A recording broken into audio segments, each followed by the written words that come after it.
Sveiki, kolegos. Šiandien aptarsim, kada tinkamas laikas yra uždaryti spekuliacinės pozicijas, kur žmonės daro didžiausias klaidas, kaip savo pliusą sudegina ir paverčia minusu. Tai aptarsim klaidas, pasidalinsiu savo 3 taisyklėm, kada aš jau išeidinėjau iš pozicijos. Tai mūsų raudonos zonos, ne, čia pažymėtos raudonos linijos yra support, resistant, palaikymas, pasipriešinimas, jeigu lietuviškai, tai čia yra techninės analizės dalis. Apie tuos lygius braižymus, kaip jas reikia braižyti ir taip toliau, galite užsukti pažiūrėti kitus video kanale arba užsukti mūsų Discordą. Čia apačioje rasite aprašymą. Tai, žodžiu, jeigu pradėt nuo pradžių, žmonės dažniausiai daro 3 klaidas. Pirmoji klaida, kai nestebi, nežiūri, neturi, nusibraižė lygių palaikymo pasipriešinimo. Tai jeigu mes prekiaujam tarp lygių ir žinom, kad mūsų $170 yra stiprus palaikymo lygis ir kaip kaina kerta mūsų lygį, mes užeinam į poziciją. Sėdim pozicijoje ir tikimės, kad ta pozicija nuvažiuos į dangų, nupirkom už 170, rinkos neaiškios, bet mes vis tiek tikimės, įsivaizduojam, kad jinai po mėnesio, per mėnesį laiko pakils dar $100. Tai dažno naujojo klaida, kai atsidaro grafiką, pasižiūri, galvoja, čia nupirkau, ypač spekuliacinę poziciją ir sako, uždarysi va ten kur nors, va čia prie pačių aukštumų, prie 200, ne? Tai dažnu atveju žmogus spekuliacinėse pozicijose taip sudegina savo pliusą, kaip tu čia žiūri poziciją, tu turi čia kokį plus $1000 ir neparduodi laikai ir po to žiūri, kad krenta ir kur tu galėjai uždirbti $1000, tu žiūri po 2-3 savaičių, kad tu esi minus $1000. Tai kaip šitą išvengti, tai vat yra keli būdai. Tai pirmas yra support resistant lygiai ir suprasti, kad jeigu mes nuperkam čia ir mūsų pasipriešinimo lygis, tam lygiai yra ir braižomas, suprantam, kad čia buvo stiprus lygis, tai ką mes darom, kaip kaina artėja, matom, kad kaina nepramuša, tai ką mes darom, mes poziciją uždarom.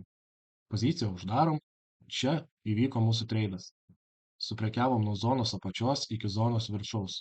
Uždirbom $7 ir tai yra mūsų puikiai spekuliacinė pozicija.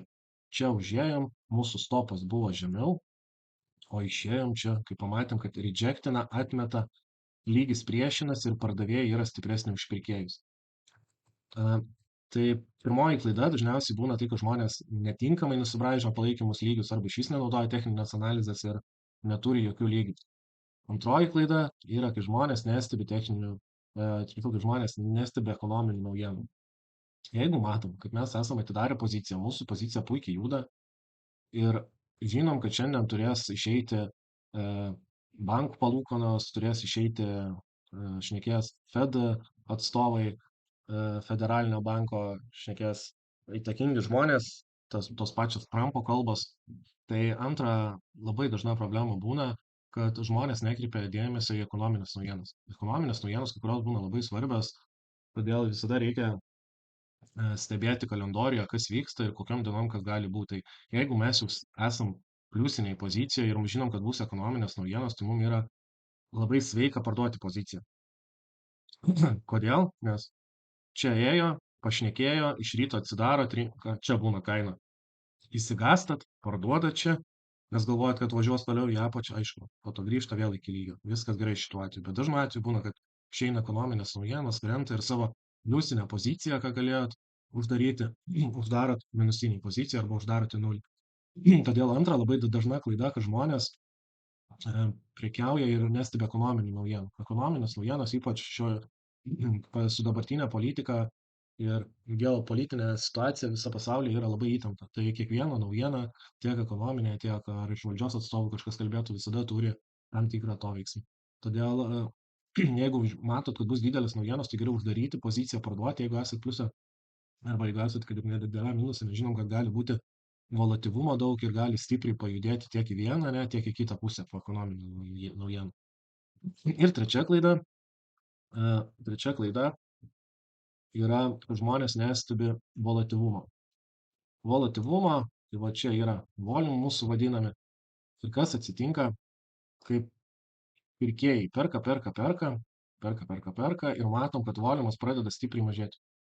Volumas mažėja, tai ką reiškia, kad pirkėjai pavargo, pirkėjai nebeturi energijos, nebeturi kūro kilti aukščiau ir kas tada atsitinka, kaina apsisuka ir pasileidžia žemyn. Ir tada jau ateina pardavėjai. Pardavėjai čia išparduoda viską ir taip nustumdami kainą žemiau, čia jeigu taip paprastai kalbant. Tai trečioji dažnai daroma klaida yra, kad žmonės nestebi volumą ir jau kaip kaina artėja prie lygio, jeigu matot, kad volumas mažėja, tai jums čia pirmoji indikacija, kad reikia parduoti poziciją. Tai va, tai yra 3 pagrindinės indikacijos, kaip tinkamai išeiti iš pozicijos. Pirma yra prekiaujam nuo lygio apačios iki lygio viršaus, tam reikalinga techninė analizė, kurią galit užeiti į kanalą, pasimokyti, jos yra kitų pamokų, arba galit mūsų Discordą pasibandyti, 5 dienas nemokamai, darom techninės analizės, mokomas edukacijos, svingas, tradingas, investavimas, tai kam įdomu, užsukit pabandyti. Tai pirmas dalykas techniniai lygiai, antras dalykas, kad žmonės nestebi ekonominių naujienų ir trečias dalykas labai svarbus yra volume. Nes jeigu pirkėjų buvo daug ir matai, kad atėjo kaina prie lygio ir tavo pirkėjų nebeliko, kas tada atsitiks, tada kaina pradės eiti žemyn. Tada pradės dominuoti pardavėjai, įsijungia šortai, o šortų tikslas yra kainą numušti kuo daugiau.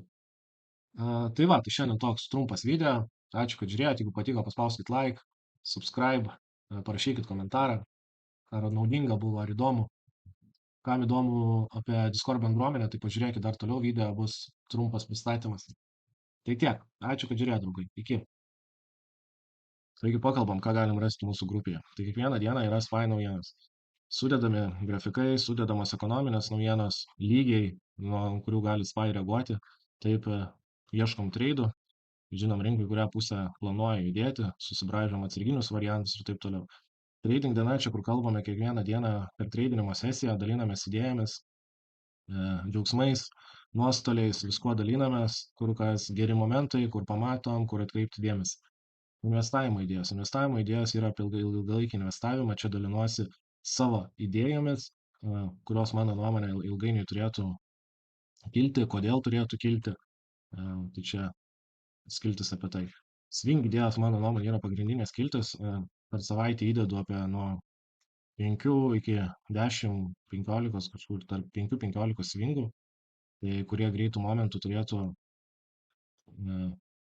atidirbinėti. Tai čia kolegos padaro gerų užėjimų, tai čia, manau, yra mūsų stiprioji grupės dalis, kur randu momentus ir bandome juos prekiauti.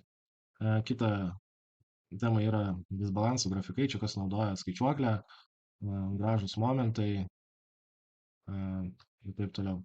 Mokyklos skiltis, čia dedu tik tai video pagrindų medžiagą, į savaitę turbūt įdedu nuo kokių 2 iki 5 video pamokų,